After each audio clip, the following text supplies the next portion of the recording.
Hey everyone, welcome back to our channel. If you're new here, please subscribe. I'd really love that. If you're returning, how you doing? You've heard of food deserts, right? Have you ever heard of a pharmacy desert? It's a rural area that can be considered a pharmacy desert if residents are more than 5 miles from the nearest drugstore. But in urban centers where residents may be reliant on public transportation, the radius shrinks to a half of a mile. With hundreds of pharmacies closing their doors in 2023, there are fears that more vulnerable Americans could be left without access to the meds that they need. Pharmacy closures have been a problem for years. CVS closed 244 stores in 2018 and 2020, and they said in 2021 that it would close another 900 locations throughout 2024. In 2019, Walgreens said it would close 200 stores. In 2023, it announced an additional 150 more closures.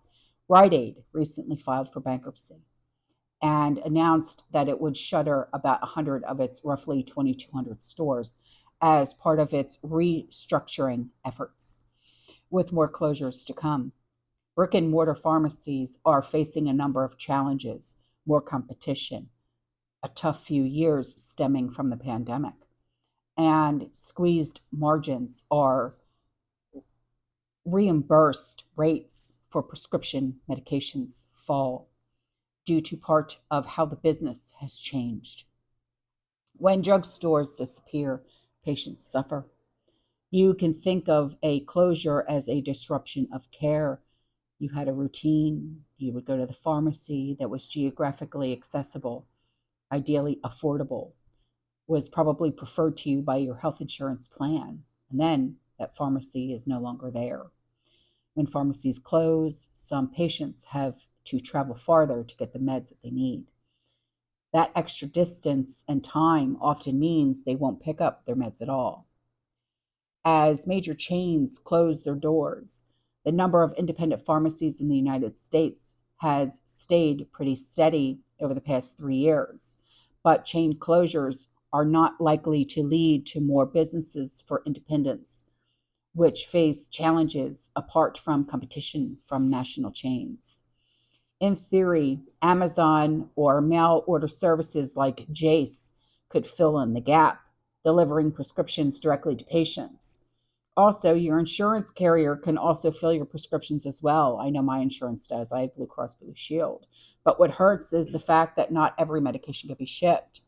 So if you can, consider a mail-in pharmacy. Most insurance plans offer a mail order alternative to a traditional retail pharmacy. Review your insurance benefits and see if your meds are eligible for mail order. Your prescriptions will come right to your home when you need them, and shipping is usually free, and sometimes your copays are much lower than you when you use mail order as well. Adjust your refill schedule. If you prefer to pick up your meds in person, your pharmacy can put all of your meds in the same refill schedule. Then you'll get a new supply of all of your meds at the same time. So voila, no more trips to the pharmacy to pick up your refills. Pick up your prescriptions where you get your care. If your clinic or your doctor's office has a pharmacy on site, ask if you can get your meds when you see your doctor.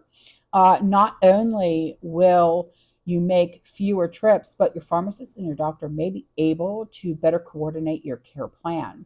That can help you manage your medications more effectively, including potential side effects. Plus, some patients may not have access to the internet, and even if they do, they may not trust online providers, fearing that their meds may have been exposed to extreme heat or otherwise compromised during delivery.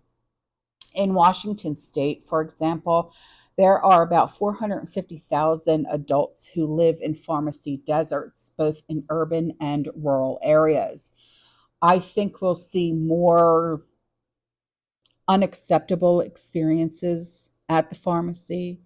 Remember, not so long ago, pharmacy workers had staged walkouts over working conditions. they say put the patients at risk. So some have even said that a focus on the tickets put them behind in filling the prescriptions, creating a stressful environment for workers and negatively impacting patients who needed their meds. So this is just something that I wanted to bring to your attention because I don't think that a lot of people realize or understand what could potentially happen. Okay. And I know that in this community, we have a lot of disabled. And, it's extremely important that we keep up with this type of thing. Okay. And I know it's extremely important for me as well because I am 100% disabled. Okay. So, all right, guys, that's all for this video. I will see you in the next one. You stay safe, you stay positive, you keep prepping. And as always, fearless. Ciao.